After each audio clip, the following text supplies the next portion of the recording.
L'arrêt Arrêt Niccolo rendu par le Conseil d'État le 20 octobre 1989 est un tournant majeur du droit administratif français.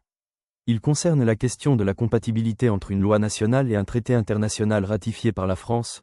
En l'espèce, le requérant contestait la régularité des élections européennes du 18 juin 1989, en soutenant que la loi du 7 juillet 1977 relative à l'élection des représentants français au Parlement européen était incompatible avec l'article 227-1 du traité de Rome. Dans sa décision, le Conseil d'État rejette la requête au motif que la loi n'est pas incompatible avec le traité, mais surtout il affirme que, conformément à l'article 55 de la Constitution, les traités régulièrement ratifiés et publiés ont, dès leur publication, une autorité supérieure à celle des lois. Il en déduit qu'il peut contrôler la compatibilité d'une loi, même adoptée après le traité, avec ce dernier. Conseil d'État. Autrement dit, l'arrêt Niccolo consacre 2 points essentiels. Premièrement, la suprématie des engagements internationaux ratifiés par la France sur la loi interne.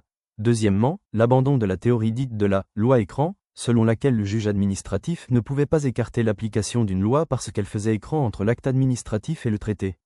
La portée de cet arrêt est considérable. Il modifie l'architecture de l'ordre juridique interne français en matière de hiérarchie des normes et élargit le rôle du juge administratif. Il permet que des particuliers invoquent un traité directement pour contester l'application d'une loi incompatible avec celui-ci, et affirme l'effectivité du droit international dans l'ordre interne.